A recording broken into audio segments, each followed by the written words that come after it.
প্রিয় সাংবাদিক ভাইয়েরা, আসসালামু আলাইকুম। আজকে আপনাদের এখানে ডাকার উদ্দেশ্য হলো আমার ছেলের হত্যার বিচার চাই। অন্যায়ভাবে আমার ছেলেকে হত্যা করা হয়েছে, যার বিচার আমি এখনো পাইনি। আমরা সেটা জানি, মজনু হত্যা মামলা চলমান, সেটা বিচারাধীন। বিচারাধীন হলে খুনি ঘুরে বেড়ায় কিংকা করে, আবার নির্বাচনও করে। আমরা গরিব মানুষ বলে কি বিচার পাবো না? নাকি খুনিরা টেকা আর ক্ষমতার জোরে বেঁচে যাবি? আপনি কি মনে করছেন লাঘব বলদের কারণে আপনার বিচার আটকে আছে? আমরা যেটা জানতে পারছি, মামলার প্রধান আসামি স্থায়ী জামিনে আছে।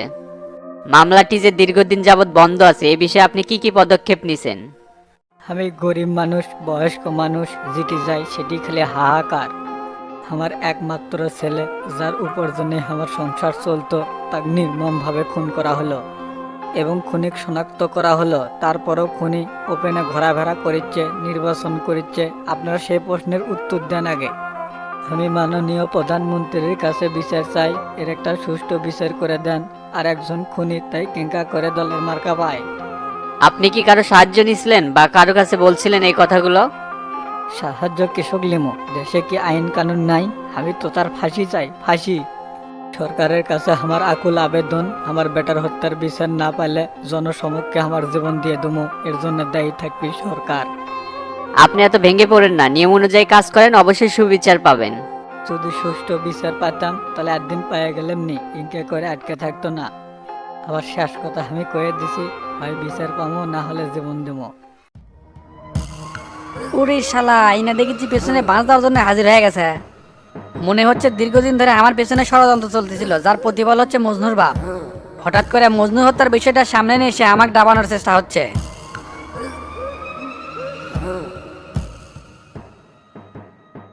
প্রিয় দর্শক বিন্দু, আপনারা দেখতে পারতেছেন একজন অসহায় পিতার করুণ আর্তনাদ। এভাবে আর কত অসহায় দরিদ্র মানুষ বিচারের জন্য কারো দাঁড়ে দাঁড়ে ঘুরবে? আমরা প্রশ্ন রেখে গেলাম সরকার ও বিচার বিভাগের কাছে, কেন তারা বিচার না করে এরকম অসহায় দরিদ্র মানুষকে ঘুরাচ্ছে? মামলার প্রধান আসামিকে অ্যারেস্ট করে এর উপযুক্ত বিচারের দাবি করতেছি। সবাই ভালো থাকবেন, সুস্থ থাকবেন। আবারও দেখা হবে সন্ধ্যা 7টার নিউজে।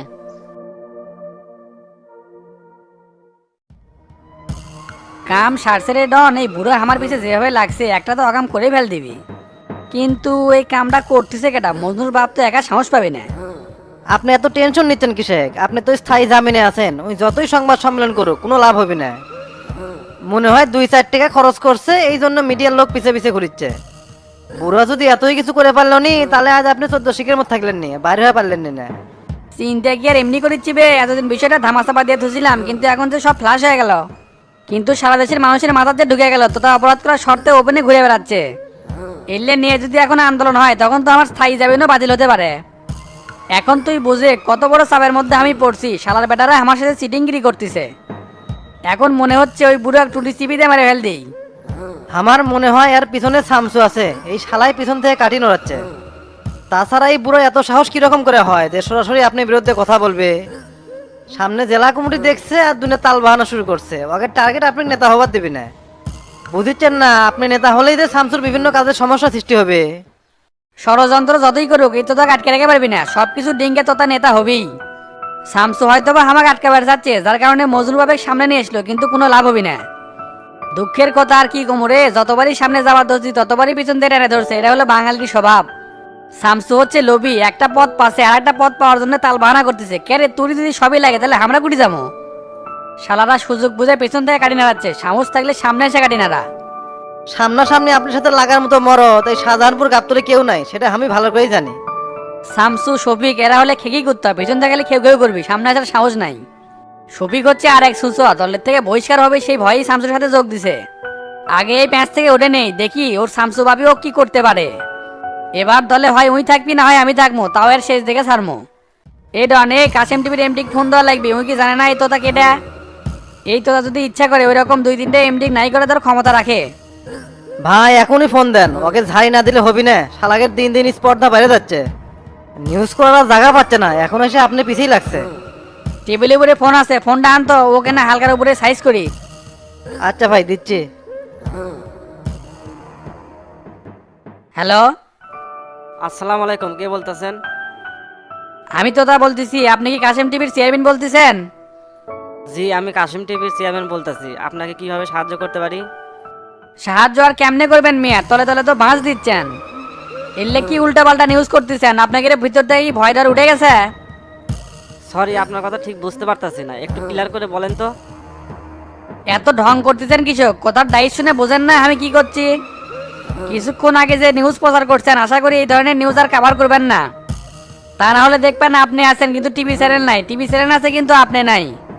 খুব সুন্দর করে করলাম, আশা করি বিষয়টা ভালো করে মাথা ঢুকে নিয়েন।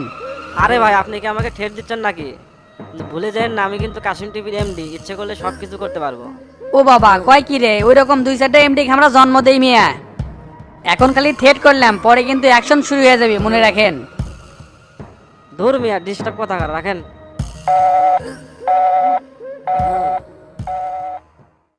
এরম কে কথাগুলো হবি ভাই, চলেন সাধারণপুর যায় ওকে অফিসটা ভেঙে থুয়ে আসি, তাহলেই বুঝবি নি এই তো তার বিরুদ্ধে নিউজ করলে কি হয়। এখনো তো মাথা গরম করা যাবে না, আগে ঢাকাত ফোন দিই, তারপরে দেখা যাবে কি করা যায়। 3 দিনের জুয়ার টাকা তো পেলাম না, এখন 30,000 টাকা দে। ভাই 3 দিনের মধ্যে একদিন বসে নাই, বৃষ্টি হচ্ছিল তো এই জন্য পার্টি আসে পারে নাই। আজকে যদি নেন তাহলে 20,000 টাকা নেন, আর যদি 3 দিন পরে নেন তাহলে 50,000 টাকা একবারে নিন, বিবেচনা আপনার। তাহলে এক কাম করিস, সোমবারে তোর ভাবির 50,000 টাকা দিস, আর তোর ভাবির থেকে আমি টাকা না কামগুলো করতেছি। আর বাচ্চুর কি খবর রে? 2 দিন ধরে ওকে ধরে আনবার করছি, ধরে আনবার পারছো না। ভাই 2 দিন হলে তো খুঁজে পাচ্ছি না, শালা মনে হয় পোলা আছে, কেউ মনে হয় কথা লিক করছে। রাতের বেলাও টহল দিচ্ছে, তাও আর কোনো খোঁজ খবর পাচ্ছি না। ওকে পাচ্ছ না মানে? বাড়িতে কি কেউ নাই? হ্যাঁ ভাই, ওর বউ বাড়িতে আছে, রান্নাঘরে তো খড় খড় শব্দ পাওয়া যায়, তো ওর বই কি ধরে নিয়ে আসবো নাকি? এইবার যাই যদি না পাস তাহলে ওর বই কি ধরে নিয়ে আসবো। কোথায় আছে না, কান টানলে মাথা আছে, ওর বই ধরে নিয়ে আসলে বাচ্চুকে এমনি পাওয়া যাবে। ঠিক আছে ভাই, এই ডন কি জিনিস, এবার বাচ্চু হারে হারে টের পাবে। এত কথা না কয়ে যা তো, তাড়াতাড়ি যা। কামটা করলে সে আছে, এখন দেখি তো তাকে এমনি জামিন থাকতে পারে। শোনেন চাচা, এখন আপনার একটা কাম করা লাগবে। যত তাড়াতাড়ি পারেন একটা প্রতিবাদী সভা ডাকেন, সেখানে উপস্থিত থাকবে মজনুর বাপ, আর মজনুর বাপে কথা বলার সুযোগ করে দিবেন। তারপর দেখা যাবে নি তোতা কিঙ্কা করে দলে জায়গা পায়। ব্যাপারটা কিন্তু ভালোই হয়, এইদিকে আগুন জ্বলালে তো তার পোস্ট লিয়া টানাটানি উঠে যাবে নি। কেন্দ্রের লিডাররাও একটু বুঝুক এইরকম থার্ড ক্লাস লোক জেলার সভাপতি কেমনে হয়। যাদের কাছে সাধারণ মানুষের নিরাপত্তা নাই, তারাই এত বড় দায়িত্ব পালন করার ক্ষমতা রাখে না। একদম রাইট, দলের পক্ষে থেকে আপনি নিরপেক্ষ ভূমিকা পালন করেন, আর কেন্দ্রে একটা স্মারকলিপি পাঠিয়ে দেন, আর সেখানে লিখে দেন তোতার অপকর্ম, তাহলেই দেখেননি কি খেলা জমে যায়।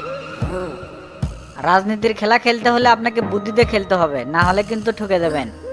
আর রাতের বেলা কেন্দ্রের লিডারকে ফোন দিমুনি, দিয়ে আপনার বিষয়ে কথা কমুনি। শোনো বাবা, তুমি যে ধারাবাহিকভাবে আগাচ্ছ, এর যদি সাকসেস হয় তাহলে আমার সভাপতি হওয়া ঠেকাই কেন? তুমি এমপি আর আমি সভাপতি, তখন কি এই বগুড়া শহরে কথা কওয়ার মতো কোনো লোক থাকলো আর? তাই করছি, কাজ যদি সাকসেস করবে পারো তাহলে তোমার আর আমার দুইজনের জন্যই মঙ্গল। সত্যি বলতে কি, আপনার জন্য তো আর কম চেষ্টা করতেছি না, আমি চাই আপনি একটা ভালো অবস্থানে যান। দীর্ঘদিন হলে রাজনীতি করেন, প্রবীণ নেতা, আপনাদের মতন লোক যদি নেতৃত্বে আসে তাহলে সমাজের জন্য মঙ্গল। আমি চাই সঠিক মানুষ নেতৃত্বে আসুক, যারা সাধারণ জনগণের জন্য কাজ করবি। আর আমিও চাই তোতার শাস্তি হোক, একজন নিরীহ চেংড়া হত্যা করে উনি ওপেনে ঘুরিচ্ছে, এটা তো আমি মানে লিবার পাই না। এই হত্যাকে ইস্যু করে তো তার লাইফটাকে হেল করে দেবো, এমন প্যাচের মধ্যে ফালামো আর সারা জীবন জেলে পচে মরা লাগবে। তখনই বুঝতে পারবি যে শামসু আর শফিক কি জিনিস। সময়ই সবকিছু বলে দিবে, এনা ধৈর্য ধরেন। এই পৃথিবীতে অপরাধ করে কেউ কোনোদিন পার পায়নি, আর তো তোতা তোতা হলো একজন অপরাধী, আজ হোক কাল হোক ওই অপরাধের সাজা হোক পাওয়াই লাগবি। তো চাচা থাকেন তাহলে, আমি সেই সকালে বাড়ি থেকে বের হচ্ছি, একটু বাসায় ঢুকতে হবে। ঠিক আছে বাবা, যাও তাহলে, পরে আবার কথা হবেই নি। এ লেফা ফটিক, তোর প্রাণের ভাই বাচ্চুক দেখছিল? দেখছি কি দেখিনি সেটা পরের কথা, তুই আমাকে আগে লেবু গুলোকে সেটা আগে ক। নিজের সরকার দানা তেল দিও, তুমি যে কিংকে জাতি ভালো করে জানে। যেই দিকে বৃষ্টি পড়ে সেই দিকে তুই ছাতা ধরিস, সেই জন্যই তুই লেপ। খারাই হামার পিছে ঘুরিস, খারাই গোল্লার পিছে ঘুরিস, তোক বোঝা বড় দায়। আমি কুটি কি করবো না করবো সেটা তথ্যে শোনা লাগবি বে, আমি একাই 100। তে আগে ক, বাচ্চুক খুদিচ্ছু কে, টেকা লিবু নাকি? এইবার বাচ্চুক পালে পিঠা আমরা তুলে ফেল দুমু, আমাদের সাথে 2 নাম্বারে এত লালি আদেশান না। তোতা ভাই যেই খেপে গেছে, এবার বাচ্চুর যে কি হাল হবে আমি বুঝতে পারছি না। দেখি আর মক করকি এর সাথে মিল দিয়ে থাকা লাগবি, সবকিছু জানা যাবি তাহলে। তে আমি শুনলাম বাচ্চু বলে তোকে টেকা দিবি না। এ লেপ, এ তোকে এই কথা কেটে গেছে রে? বাচ্চু আমাকে নিজে কোসে ডনেরা যত বড়ই মরত হোক না কে আমার থেকে টাকা তুলে পারবি না। তুই খালি আগে ক ওই কুটি আছে, তারপরে দেখ টেকা তুলে পারি কি না পারে সেটা পরের বিষয়। হাত পাও বান্ধা পেরাক মারলে এই টেকা দরজনে রাজি হয়ে যাবে নি। আর লোকের তো কোনো তাড়া থমো না, প্লাস দিয়ে টেনে টেনে তুলে ফেল দেবো। তখন খালি আউ আউ করবি আর কবি আব্বার টেকা দিচ্ছি আব্বার টেকা দিচ্ছি, আর মারেন না আব্বা, আর মারেন না। কে রে শালার তো কথা ডাইস ভালো না, মনে হয় বাচ্চুর থেকে টাকা লিবি, আর টাকা লিলি তো আমার লস হয়ে যাবে, 1 লাখ টাকা পাবো না। আরে বাচ্চু কুটি আছে আমি জানি না, আর জানলে তো কইলামই নি। তুই হলো 1 নাম্বার বাটপার, তুই জানলেও আমাকে কবু না, সেটা আমি ভালো করেই জানি। তুই এলা দেখে শুনে চলিস, 19-20 কিছু দেখলেই কিন্তু তোর উপর মায়ের হবি, তোর উপর কিন্তু অনেক রাগ জমে আছে। খালি ফর্ম ফেটে কথা আছে, গায়ে কোনোদিন হাত তুলছিল আর তোকে যে লেড়ে গেছিলাম সেই কথা কি ভুলে গেছো? দোষ সারা লেপ, তোর সাথে কথা আমার সময় নষ্ট করে লাভ নাই, বাচ্চু খোঁজা লাগবে, তো থাক গেলাম। আর কয়েকটা দিন দেরি কর, সামনে জেলা সভাপতি হলেই তারপর দেখ কি করি। তখন এই হেলাঞ্চি সভাপতি উল্টে ফেল দেবো, তখন আমি 1 মানুষ 10 মানুষ হয়ে দেবো। হসে হসে গরমে না কম করে দেখা। তোতা ভাই তো সভাপতি হয়ে গেছে বে, খালি ঘোষণা দেওয়া বাকি। তুই হলো চেংরা মানুষ, রাজনীতি এলে কথা বুঝবো না, তোর সাথে কথা আমার ঠিক হচ্ছে না, তে থাক গেলাম। এই মাঙ্গেল নাতি আগে সভাপতি হ, তারপরে গরম দেখাস, তোর কথা শুনে আমার রোজা লাগিচ্ছে সত্যের থেকে। শালার তো কথাবার্তা ভালো দেখিচ্ছি না, তাড়াতাড়ি গোল্লার কাছে যা পরামর্শ করি। হস করে যদি বাচ্চুর থেকে ধরে টেকে নেয় তাহলে তো আমাকে 1 লাখ টাকা গাচ্ছে চলে দেবে। শালার বেটা বাচ্চু যে কুটি গেছে তা আবার খুঁজে পাচ্ছি না, এত ভয় করলে মানুষের সাথে ব্যবসা করা যায়? এলে সেক্টরে টাকা কামাই করে চোদন আছে, এত সোজা না।